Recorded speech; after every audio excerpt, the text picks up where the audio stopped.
बिस्मिल्लाहिर्रहमानिर्रहीम। अस्सलाम वालेकुम। उम्मीद करता हूँ कि तमाम नाजरीन जो हैं खुदावंद करीम से खैरियत से और अल्लाह रब्बुल इज़्ज़त की आफ़ियत में होंगे। आज का जो हमारा प्रोग्राम है वो हार्ट अटैक के हवाले से थोड़ा सा मुख्तसर से आप लोगों को ये बताना चाहूँगा कि सबसे पहले पाकिस्तान में जो इसकी जो शरह अमवात है पर ईयर, वो मैं आपको बताना चाहूँगा कि सालाना हार्ट अटैक की वजह से लगभग एक मुताद अंदाजे के मुताबिक 4 लाख अफराद जो है मौत के मुंह में चले जाते हैं, हार्ट अटैक का शिकार हो जाते हैं पर ईयरली, सालाना। अब मैं इसकी आपको डेफिनेशन बताऊंगा कि हार्ट अटैक कैसे होता है। हार्ट अटैक में क्या होता है कि खून की जो दिल की जो सप्लाईज हैं उसको हम कोरोनरी सर्कुलेशन कहते हैं। कोरोनरी सर्कुलेशन में क्या होता है कि कोई भी दिल की एक शरेयान या 2 शरेयान या 3 शरेयान, किसी एक शरेयान में जो ब्लड फ्लो जो होता है टूवर्ड द हार्ट,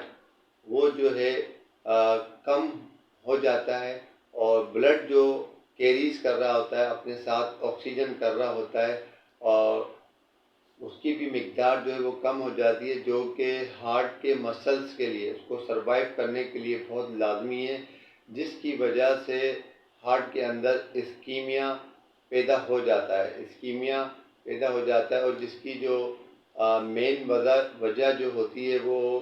दिल की आर्टरियों का तंग हो जाना। उसकी वजह से पेशेंट को कुछ तकलीफ़ महसूस होती हैं, उसको हम सिम्टम्स कहते हैं। ठीक है, कुछ सिम्टम्स भी हैं, कुछ साइंस भी हैं। सिम्टम्स में ये होता है कि पेशेंट जो कंप्लेन करता है हमें ये बताता है कि आगे कि डॉक्टर साहब सीना ऐसा हो रहा है कि कोई प्रेस कर रहा है, कोई उसको चीर रहा है और उसके साथ साथ सांस लेने में दुश्वारी महसूस कर रहा हूँ और पसीना जो है वो बहुत तेज़ी से पूरे चेहरे से फेस को लेके चेस्ट में भीगा हुआ है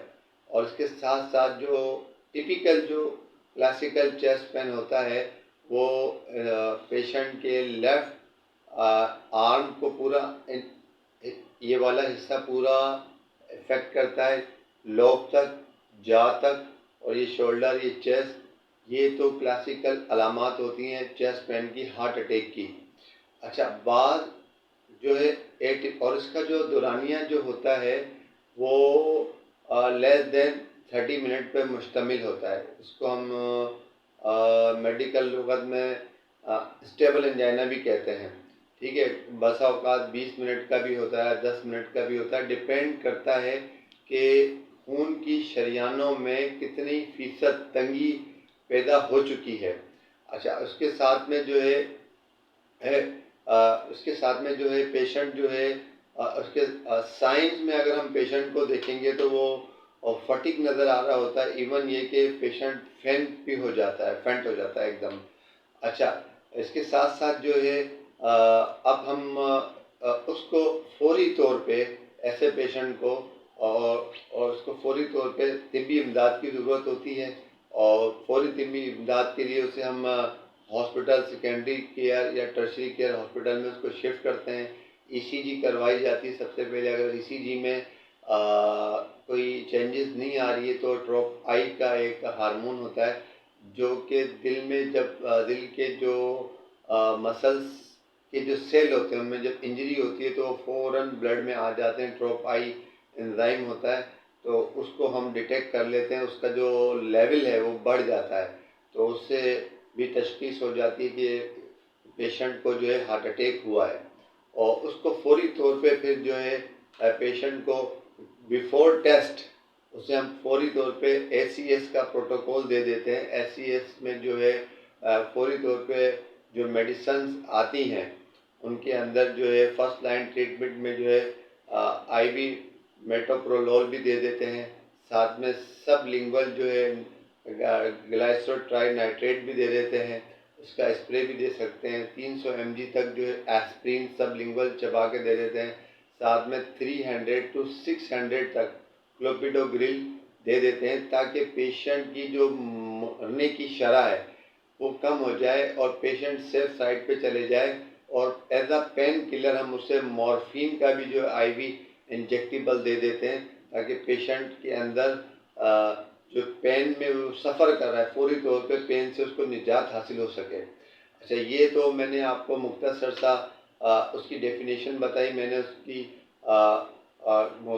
डेफिनेशन बताई, उसकी मैंने इन्वेस्टिगेशंस बताई, साथ में ट्रीटमेंट बताई। उसके बाद फर्दर वर्कअप होता है हॉस्पिटल के अंदर जाकर कि पेशेंट को बसा औकात ऐसा भी होता है कि अगर पार्शली हुई है और उसी वक्त जो है उसकी इन्फेक्शन या एथेरोस्क्लेरोसिस है, तो उसमें फौरी तौर पे एक प्रोसीजर पीसीएल होता है, पीसीएल भी डाल दिया जाता है इमरजेंसी ट्रीटमेंट में, जिसके अंदर एक शरीयान की ब्लॉकेज होती है तो उसके अंदर पीसीएल भी डाल दिया जाता है। अगर दो के अंदर तंगी आ गई है, नैरोइंग हो गई है, तो उस सूरत में कितनी परसेंटेज है, तो उसमें एंजियोग्राफी के साथ साथ उसकी रीशेपिंग करके उसमें स्टेंट डाल दिया जाता है और एंजियोप्लास्टिक कर दी जाती है। अगर सपोज करें कि 3 है या 2 का दर्जा बहुत ज़्यादा स्टेनोसिस हो गई है, तो बहुत इसमें भी जो है थोड़ी सी कंट्रोवर्सी है। बहुत सारे डॉक्टर्स जो हैं, कार्डियोलॉजिस्ट जो हैं, वो बाईपास को भी तरजीह देते हैं। बाद औक़ात ऐसे पेशेंट भी देखें कि 2 शरीयानें उनकी 90% स्टेनोसिस है और एंजियोप्लास्टी भी उनकी की गई है, लेकिन उसके साथ साथ रिलेवेंट इन्वेस्टिगेशन में मायोकार्डियोसाइट्स की परफ्यूजन देखने के लिए, वायबिलिटी को देखने के लिए आया कि वो ज़िंदा हैं या मर गए हैं, तो थैलियम स्कैन भी कराते हैं। फंक्शन देखने के लिए हार्ट का फंक्शन कैसा कर रहा है और उसके लिए हम इकोकार्डियोग्राफी भी कराते हैं। तो ये सारी वो लैब्स होती हैं जो during first attack of the angina में ही की जाती है, ताकि सारा का सारा वर्कअप इन्वेस्टिगेशन जो है रिलेवेंट मुकम्मल कर ली जाए और इसका फौरी तौर पर सद्देबाप कर लिया जाए और पेशेंट की जो मरने की शरह या उसको सेफ साइड पे कर लिया जाए और उसको फौरी तौर पे तिब्बी इमदाद दे के हम एक नॉर्मल हेल्दी आदमी के साथ हेल्दी आदमी इंसान की तरह वो अपनी लाइफ को सफ़र कर ले। अच्छा, एंजाइना के साथ ये भी है कि एंजाइना पेक्टोरस के साथ आप एक हेल्दी लाइफ गुजार सकते हैं, बसर कर सकते हैं, बशर्त ये कि आपने लाइफ स्टाइल और डाइट स्टाइल मॉडिफिकेशन करनी है। अब एंजाइना की जो वजूहात में जो सबसे बड़ी जो चीज़ है वो हाई ब्लड प्रेशर है, टोबैको का इस्तेमाल है, स्मोकिंग का इस्तेमाल है और डिसलिपिडीमिया, बहुत ज़्यादा चर्बी और बड़े का गोश्त का खाना है, बेवरेजेस हैं और उसके साथ साथ जो है फैट हाइड्रोजनेटेड आइटम्स आ जाते हैं। ये सारी वो चीज़ें हैं जो कि एंजाइना यानी हार्ट अटैक का बाइस बनती हैं। तो हमें चाहिए कि जो हमारी जो ग़िज़ाई जो तब्दीली है उसमें डाइट में मॉडिफिकेशन लेकर आएँ, तर्ज़े ज़िंदगी के खिलाने पिलाने के अमल में सादा ग़िज़ाएँ खाएँ, हेल्दी ग़िज़ाएँ खाएँ और ख़ास तौर पे जो बड़े का गोश्त है और घी की जो चीज़ें हैं और इनसे इज्तनाब करें और सॉफ्ट ड्रिंक से इज्तनाब करें, वॉकिंग बाकायदगी से करें 30 मिनट की, अपना जो बीएमआई है वो अकॉर्डिंग टू एज और हाइट बराबर रखें। ये सारे वो फैक्टर हैं जिससे आप हार्ट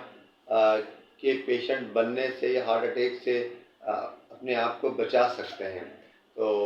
इसके साथ साथ जो है अगर आपकी फैमिली में हार्ट पेशेंट्स, हार्ट डिजीज़ का रेशो है या ये early onset of heart attack बाज़ लोगों की फैमिली में रन करता है, तो ऐसे लोगों को चाहिए कि वो शुरू से खाने पीने में एहतियात करें, बाकायदगी से वर्जिश करें और ख़ास तौर पे जो है जंक फूड वगैरह ना खाएं और वॉकिंग का एहतमाम करें। ये सारी वो चीज़ें जिससे वो फैमिली हिस्ट्री के जो हार्ट अटैक है उसमें थोड़ा उसको पीरियड को प्रोलॉन्ग कर सकते हैं। लेकिन ये कि जो भी चीज़ जेनेटिकली होती है वो तो प्रीडिस्पोज हो जाती है, पॉजिटिव हो जाती है पेशेंट के अंदर। अगर एहतियाती तदाबीर को इख्तियार करते हुए इंसान ज़िंदगी गुजारेगा तो उसके अंदर डिले हो सकता है। तो इसके साथ साथ ये है कि पाकिस्तान में जैसा कि देखा गया कि नौजवान तबका बहुत तेज़ी से स्मोकिंग का जो है आदी बनता चला जा रहा है, अल्कोहल के आदी बनते चले जा रहे हैं और मुख्तलिफ़ किस्म के मंशियात के नशे हैं उसमें मुब्तला होते चले जा रहे हैं। इसकी भी रोकथाम करना चाहिए जो कि इदारे हैं जिनका काम है, ख़ास तौर पे स्कूल है, कॉलेजेस है, यूनिवर्सिटीज़ हैं और बहुत सारी ऐसे पब्लिक स्पोर्ट्स है वहाँ पे इन चीज़ों की रोकथाम की जानी चाहिए, इनकी हौसला शिकनी की जानी चाहिए, और ताकि हमारी जो जनरेशन है, ख़ास तौर पे जो इनकी जो मिडल एज होती है उसी दौरान ये 20 साल से 40 साल के दौरान जो है बहुत ज़्यादा हार्ट अटैक का रेशो होता है, जिसमें मोर्टेलिटी के चांसेस भी बहुत ज़्यादा होते हैं। ख़ास तौर पे मेल जो है उसमें बहुत ज़्यादा हार्ट अटैक की शरह होती है एज़ कम्पेयर टू फीमेल्स। तो उम्मीद करता हूँ कि आपको मेरी ये वीडियो हार्ट अटैक के हवाले से पसंद आई होगी। तो हमारे चैनल को ज़रूर सब्सक्राइब कीजिएगा और वीडियो को भी लाइक कीजिएगा, ताकि आपको आने वाली हर वीडियो आपको मुतवातिर और बाकायदगी से आपके सब्सक्राइब किए हुए चैनल पे मिलती रहे। जब तक के लिए डॉक्टर महमूद को दीजिए खुदा हाफिज़।